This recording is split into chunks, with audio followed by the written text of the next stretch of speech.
Okay, so this is the Economic Development Commission meeting of June 2nd. We have in the room, we have Chairman Kevin Lesko and Commissioner Justin Beck.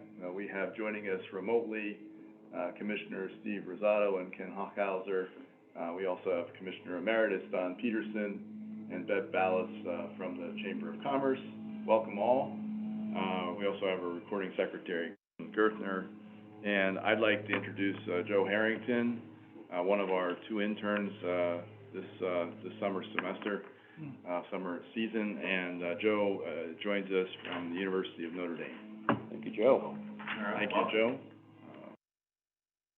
And so we've called to order. We do have a quorum. Mr. Chairman. Fair enough. Mark, thank you very much. Good morning, everyone, and happy June. And just amazing how we are 6 months into the year already. It's amazing. But good things seem to be happening. Weather is good. Let's go to the minutes. Let's have a motion to accept the minutes if that's the case, or amend them as needed. Do I have a motion for that? I'll make a motion. Excellent. A second on that? Second. Okay, all in favor? Excellent. Aye. Very good. Okay, so our minutes are approved from the last meeting. I guess we'll go right to Mark and see what Mark has to say for us. I'll provide some updates for all. So we're working on two events. Mary Alice is heading those up.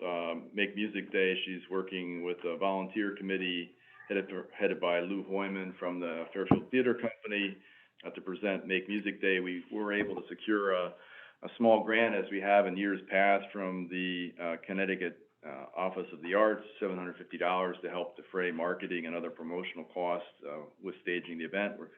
It's for June 21st, which is the date of the summer solstice each year. It's part of an international celebration of music worldwide, started in Paris, France, back in the mid-1980s, and it's extended globally. There's probably at least 20 communities in Connecticut that are participating now. Fairfield has one of the larger celebrations. I think we have 20 venues signed up or planned with over 65 musicians. So it's going to be something you can't miss. So if you're around on June 21st, please join us throughout town for Make Music Day. Similarly, we're working with Bev Ballas and the Chamber of Commerce on the Sidewalk Sale event, which this year is July 16th. We are soliciting sponsors for this year's event. We have 4 to date. Fairfield Land Rover Jaguar just signed up, so good response thus far. But again, we expect that to sell out in terms of the vendor space on Sherman Green, as we have in years past. So again, that's something that we're working on for July. Joe is helping me with the outdoor dining. I think we mentioned last time we were going to circulate a petition and have that at several restaurants throughout town for patrons to sign, indicating their support for an expansion of outdoor dining in support of our reapplication this fall. And I think Joe did a great job drafting that. I took a look at it yesterday, so I'll run that past a few other folks, and then we'll get that out to a couple restaurants here that have expressed interest. But we also working with to shore up our application to address any issues or lingering doubts in the minds of the Planning and Zoning Commission members. We're talking to the police department to make sure that they're not seeing any adverse impacts in terms of parking or other effects from traffic standpoint, other regulatory agencies, and we'll be sure to get letters in support of our revised application in September. I did want to provide a brief update on the East Trunk Sewer as well. We've had some good progress recently. I got the new Public Works Director, John Marsilio, involved. There's really 3 segments to this project. The first is the so-called Wetland Crossing to extend the existing 36-inch line across the reformatted wetland areas and bring it out to Kennard or Ardmore Street.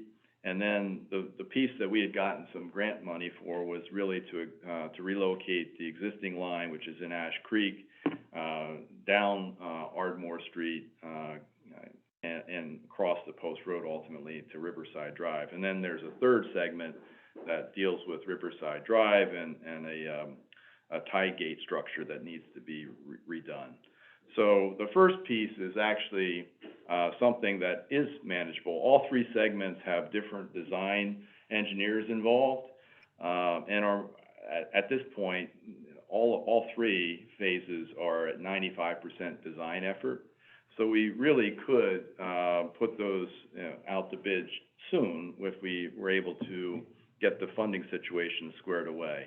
There's also some permitting issues for each, and so we're working to make sure we have the necessary permits from the state and federal level to do that work. But the first piece, the Wetland Crossing, I think we have sufficient funds in hand, both from an existing appropriation from the WPCA as well as the grant monies that we could repurpose to that project to do that piece. And that would at least, advance the ball. So with respect to the larger piece, the one that kind of drove this whole conversation, which is now estimated about $7.5 million, up from $2.5 million originally estimated. There is a program through the state of Connecticut, DECD. There's a lot of funding, as you probably have read, federally for infrastructure support. The state has also put money out to support transit-oriented development. And, looking at the Connecticut Challenge program in particular, and based on the first round of funding and the projects that were funded through that first round, I think this project really is very competitive. So I've made that point to the First Selectwoman's office. I think we could very easily apply for a fairly sizable grant under that program to help support the second phase of the project. Those applications are anticipated to be announced. They'll issue a request for funding in the fall. So again, I think that might be where we need to go, but we still have to, I think, make sure that the Water Pollution Control Authority is fully in support of that plan. So I'm working with the Public Works Director to do that. I don't know if anyone had any questions. I do have a question. Yep. What funds could we expect from this granting process? Well, Norwalk just received, I think, $5 to $6 million. Really? For a very similar project. Really? They did this. It was to increase sewer capacity to support redevelopment and in their urban core. And so I don't see why we couldn't apply for a very similar amount of money. And this project is already on the state's radar. Both DECD and DOT are very interested in driving transit-oriented development around the Fairfield Metro Center station. So again, I've made the point repeatedly to my state counterparts that infrastructure challenges are what limit our development capacity here. And so I think we're in pretty good shape, really. We were almost going to apply the first round, but we decided to pull back just to make sure we understood what the parameters were. But I think we could definitely apply in the second. Yes. Mark, it sounds like you've made huge progress in just getting people on board and moving in the same direction compared to the last meeting. Is there anything we could do to help support you and just sort of, I guess, making sure this remains a priority? Yeah, I do. I don't have a specific ask at the moment, but I think that the commission has in the past played a role in terms of just keeping the pressure on other boards and commissions, elevating the creating more awareness around the issue and advocating for it. So I do think, both in terms of the grant application request, which typically it's necessary to show community support for it. So I would think that the Economic Development Commission could provide, some support for that. Similarly, perhaps the Chamber of Commerce could as well. But even with WPCA, if we do hit a hiccup, you know, I know the EDC has not been shy about, you know, pushing that a little bit, to make sure we get over the hurdle. So I don't think we're quite there yet, but I'll keep you posted to see if we need a little push.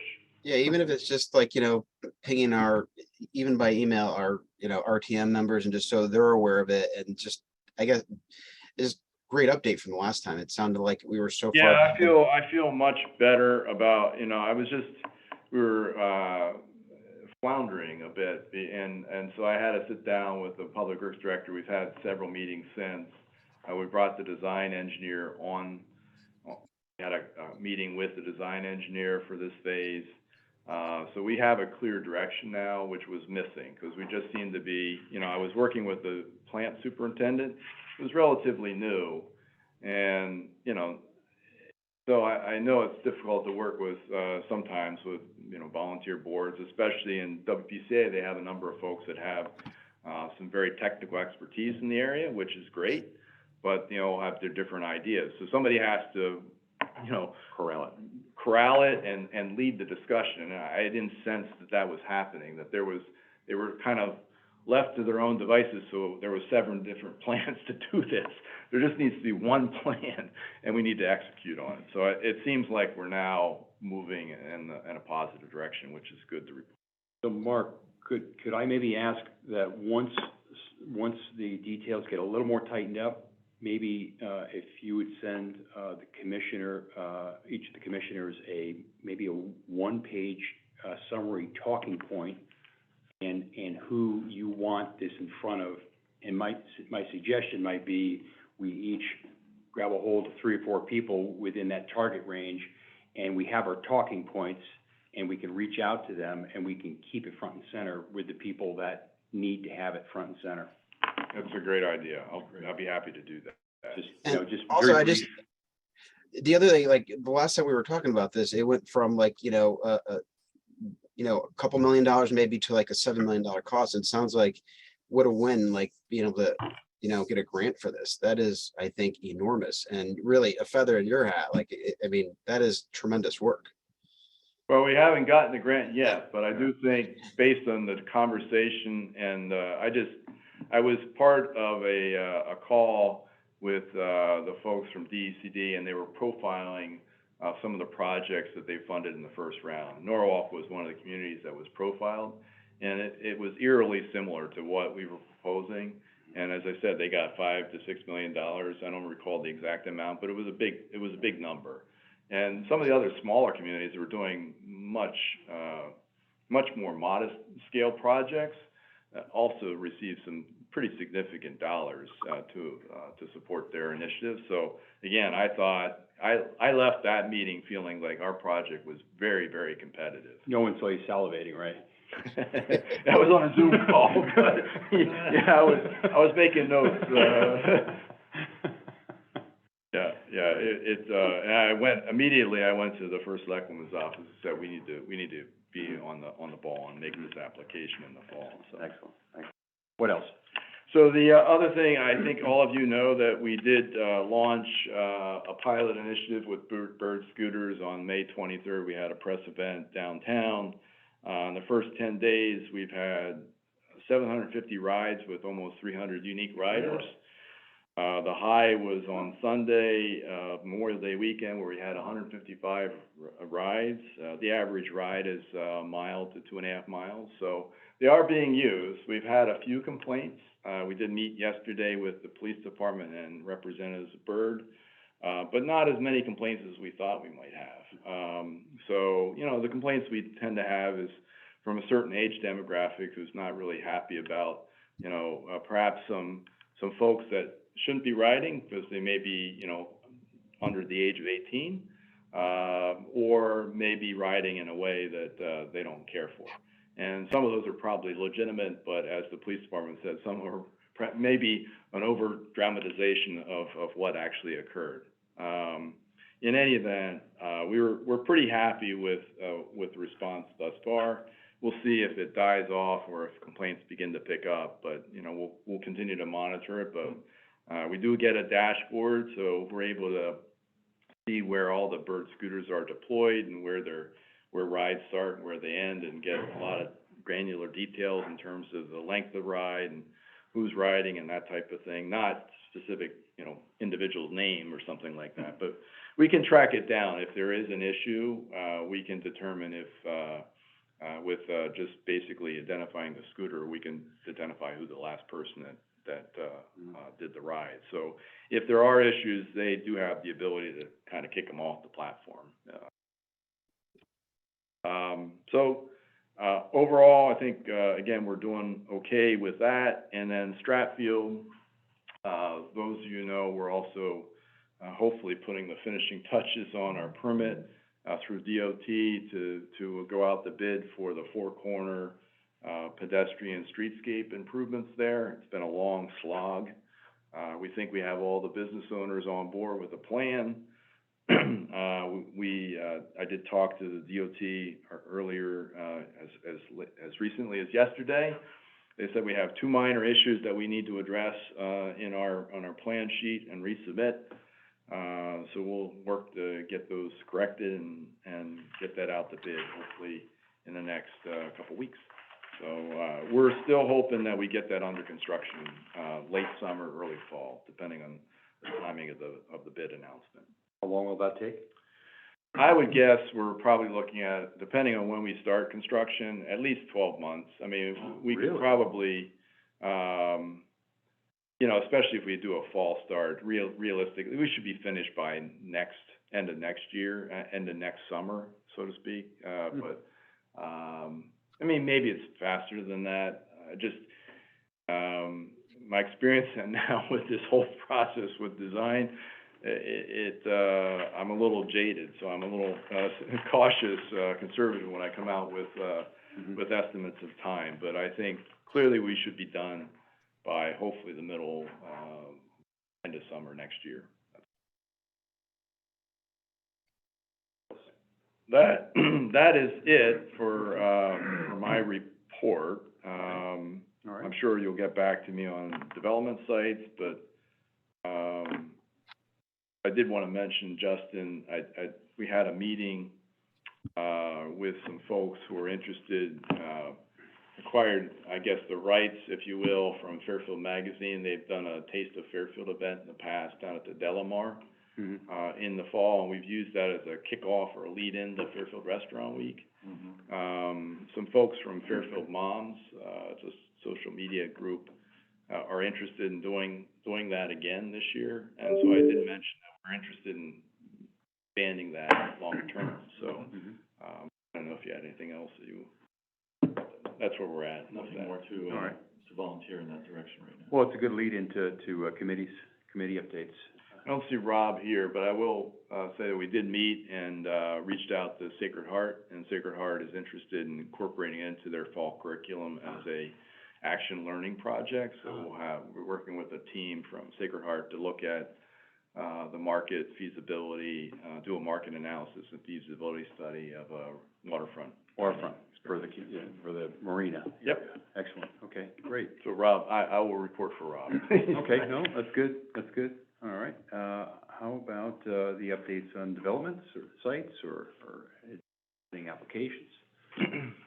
A couple things to mention. One is, I think I mentioned last time that we did get an application, a revised application under 830G for a 63-unit development downtown at 15 Umpqua. We've been working with the property owner on a smaller mixed-use development, and he had been doing this as a parallel path. So I think he got frustrated by the process and decided to move ahead with this.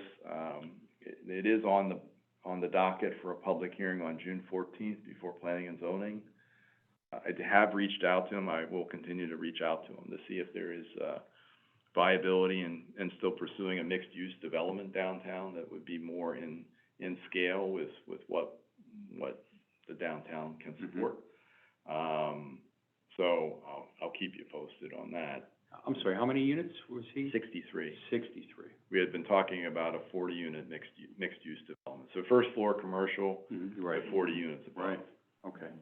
which seemed more in scale as what the downtown, could. Even there, we were talking about a fairly large building compared to the community theater right next door. Right. Now, for the affordable housing application, how many stories?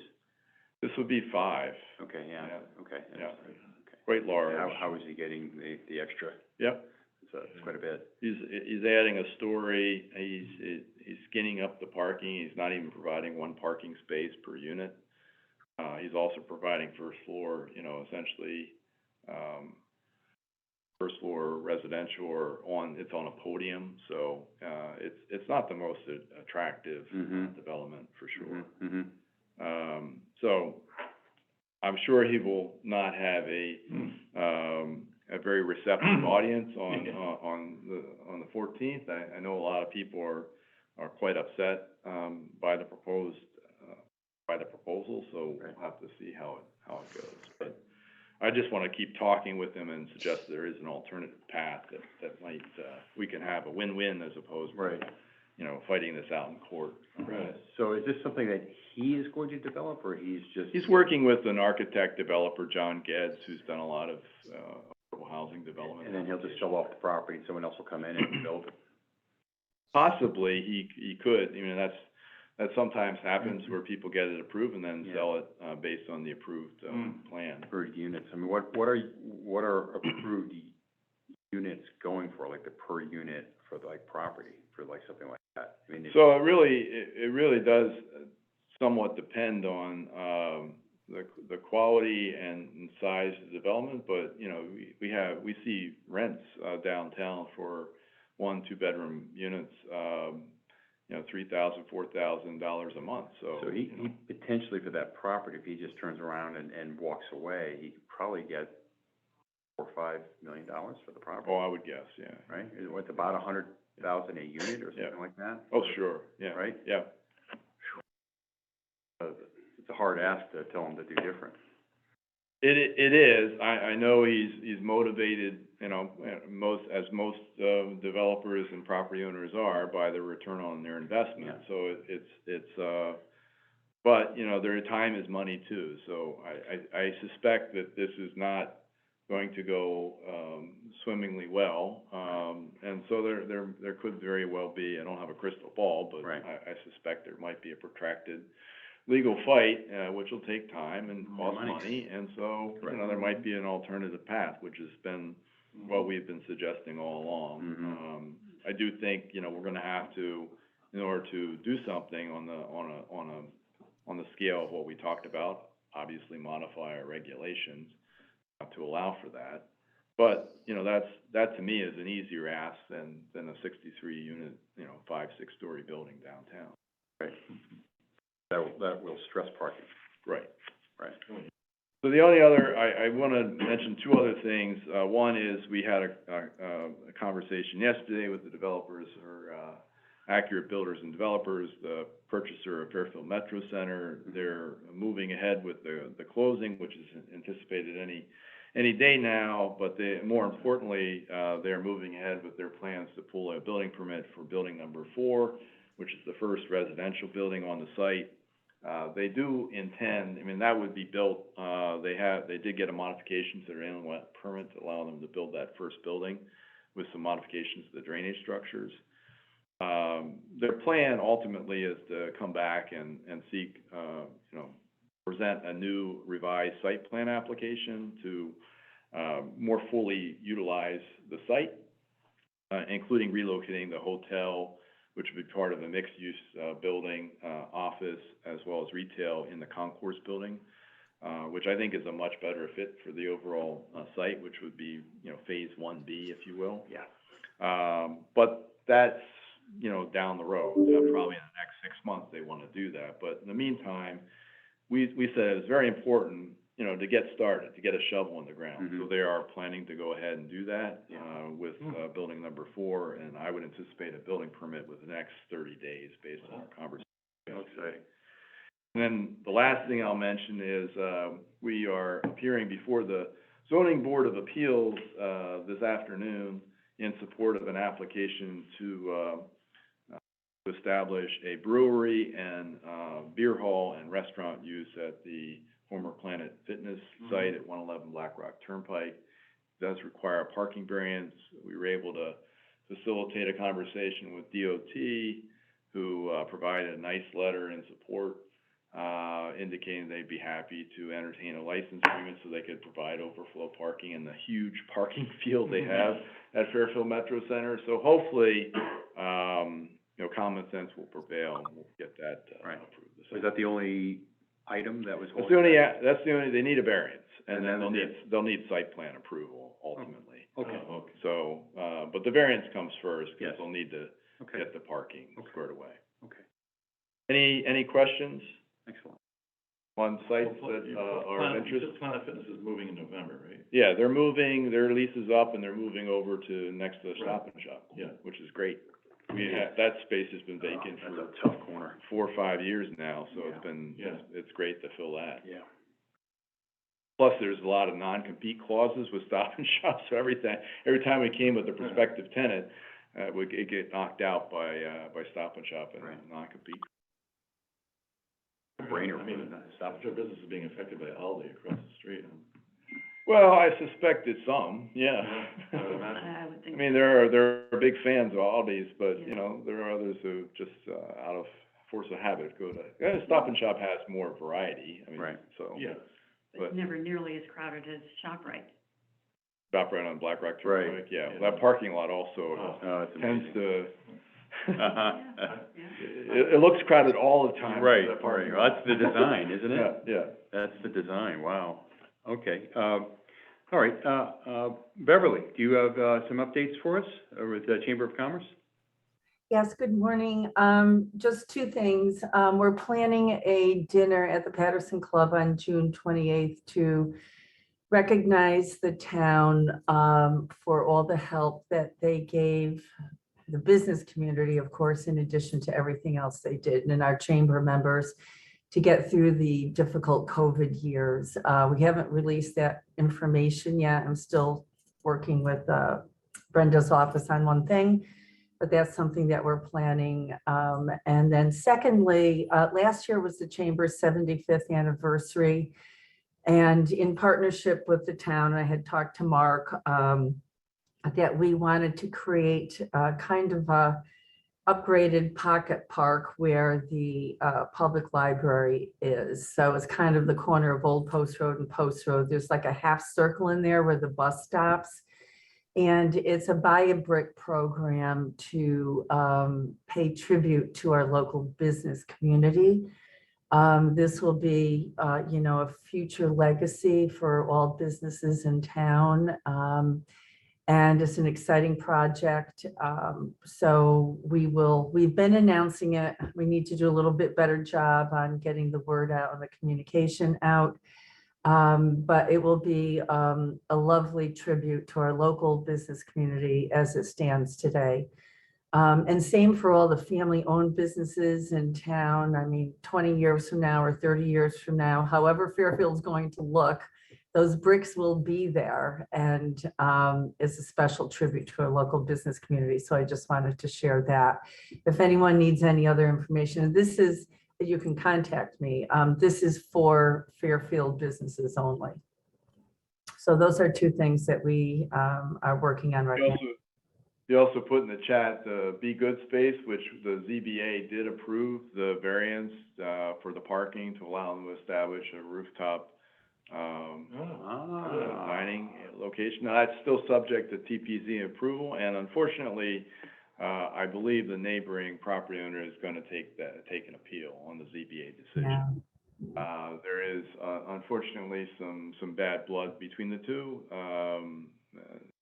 So it's, I don't know if the ZBA decision will be upheld on appeal or not, because these, tend to, in terms of technical hardship, sometimes they don't, Remind me, is it Kara George that, Kara George owns Owns the Be this- Good space, and then who owns the other? Dr. Revola. Oh, okay, right, okay. And, if I were to pick, I won't Yeah, go no, on live, it's but, all right, it's okay. I- I just, Okay, all right. The reputations of the two folks involved, I know who I would tend to believe there, so. Fair enough. Okay, so, and so when is that supposed to take place? Well, they should be making their application to TP&Z. I think they may be waiting the 30 days to see what shakes out, but I would be shocked if there wasn't an appeal taken, because there was an attorney that testified in opposition to the application through ZBA. So I would be shocked if they didn't take an appeal. It was worth the effort. We'll see how it shakes out. It could get upheld. We'll see. Great. Any other business? Any other questions from Commissioner Member? I know I covered a lot. I do think Planning and Zoning has restarted their whole, they have a consultant on board now, FHI, who we worked with in the past, to update the plan of conservation development, finish the work, and do a zoning regulation rewrite. And it might be helpful, I'm not sure what our summer schedule is like, but maybe we'd meet in July, skip our August meeting, and maybe I can have Jim or Emmeline or somebody from FHI join us to give us an update on the POCD. I think the main thrust of the POCD is both housing and economic development. I think those are the two themes, areas that they want to delve into a little bit more. So I'm curious myself as to what their timetable is, and might be good for the commission to hear directly from the source. Would be nice. We'll work on putting that together. Any other questions? Joseph, would you be willing to just introduce yourself a little more and tell us about where you're going to school and? Yes, I will. My name is Joe Harrington. I'm a rising sophomore at the University of Notre Dame in Indiana, and I am a political science and economics. Very good, very good. And euphonium player. So we'll see some more of you. Excellent, Over the course of the summer. excellent. Well, thank you very much for being here. Thank you. Yeah, Joe and Ben Scianti, who's not with us, is the other intern from University of Miami. They'll be with us through probably around mid to August before they have to head back to school. So happy to have them. Excellent. Don, you're still here. Do you have any words of wisdom, Don? All right. Fair enough. Fair enough. Well, then, let's project forward a little bit. Nothing from me, Kevin. Okay. All right. Boats in the water? No. We'll talk later on that. All right. All right. So, let's project forward into July and August. I think August, we wouldn't typically have a meeting in August. That's right. So let's kind of talk about, we're not, I guess, right? Yeah. And if everyone's okay with that, we'll forego August and we'll just double down in September. Now, July is, I think we fall into the issue of 4th of July area, do we not? What is our? It's very close. I'll be back. Right. So it is that week though. It would be the 7th would be our normal meeting. Mm-hmm. Does that work for people? That's Thursday. I mean. Yeah. Well, what works for you, Mark? The 7th would be fine. It's fine. Okay. Does everyone else have an issue with anyone? Please, I'm thumbs good. up. Okay. Alan's shaking his head, yeah. Okay, super. Okay. Well, I think then that's it for today. So, a motion to adjourn? I'll make a motion. Excellent. All in favor? Second. Or a second in favor? Okay, good. All right, I think we're there. So, have a wonderful month, and we'll see you after 4th of July, everyone. And I will keep everyone updated on the East Trunk Sewer and provide that talking point, so. Yeah, that's great. Thanks. Thanks again. All right, thank you, guys. Thank you. Have a Awesome. great day. Thanks, everyone.